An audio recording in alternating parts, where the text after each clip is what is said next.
Cancel culture, body positivity judėjimas, anksčiau neišreikštos lytinės ar seksualinės tapatybės. Jų ištakas galima rasti Tumblr platformoje. Šiame video papasakosiu apie jos raidą ir įtaką vakarų kultūrai.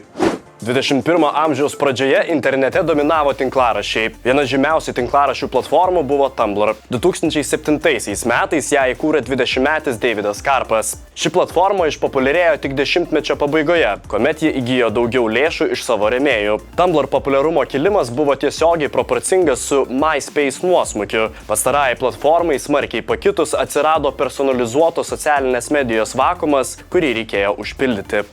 Iš pradžių vartotojai Tumblr naudojo kaip savotišką savo interesų ir asmenybės išraiškos lentą. Kuomet LiveJournal, Blogger ar MySpace tinklaraščius dažniausiai užėmė 1000 žodžių pasakojimai apie save, Tumblr pasiūlė kitą saviraiškos modelį. Šioje platformoje vartotojai galėjo laisvai skelbti trumpesnius pareiškimus, juos inkorporuoti su dainų tekstais ar mėgstamais paveikslėliais. Tumblr tapo saviraiškos eksperimentų žaidimų aikštelę.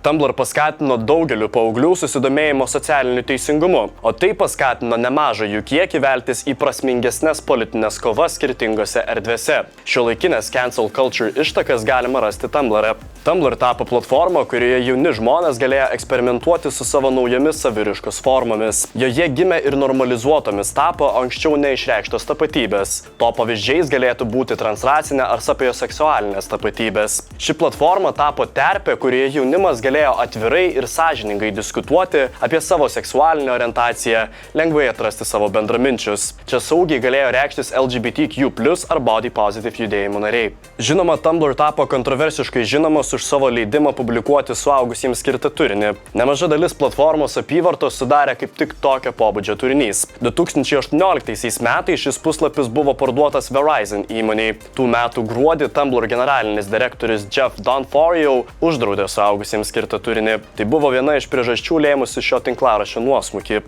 Kita priežastis yra mažiau kontroversiška. Tumblr turinio forma paprasčiausiai neatitiko laikmečio dvasios. Socialinių tinklų pasaulis yra priklausomas nuo vaizdo įrašų. Nors Tumblr suteikia galimybę dalintis vaizdo įrašais, jų tinklalapio formatas paprasčiausiai netiko tokiam turiniui. Kadangi Tumblr veikia pagal tokį principą, kuris priversdavo vartotojai nuolatos slinkti prie kito įrašo, panašiai kaip TikTok'e, vartotojai nenorėjo sėdėti prie vieno įrašo ir žiūrėti 5 minučių vaizdo įrašą. Jei būtų norima ilgesnio turinio, būtų pereita į YouTube'ą.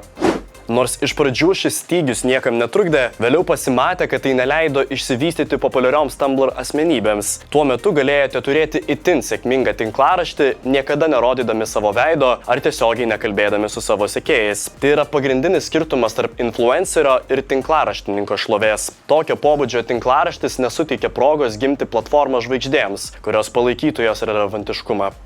Žinoma, Tumblr nesiekia pagimdyti įžymybių. Tai buvo anoniminė platforma, kurios pagrindinė paskirtis buvo suteikti progą saugiai save išreikšti. Tiesa, su anonimiškumu kyla ir problematiškas turinys.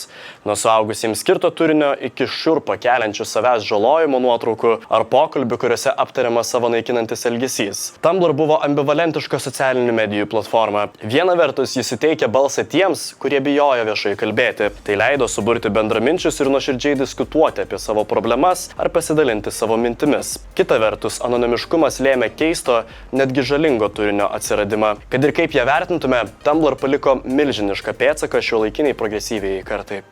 Norite daugiau interneto istorijų? Duokite žinoti komentaruose. Nepamirškite prenumeruoti mūsų kanalo. Su jumis buvau aš, Laisvūnas, ir atsisveikinu iki kitų kartų.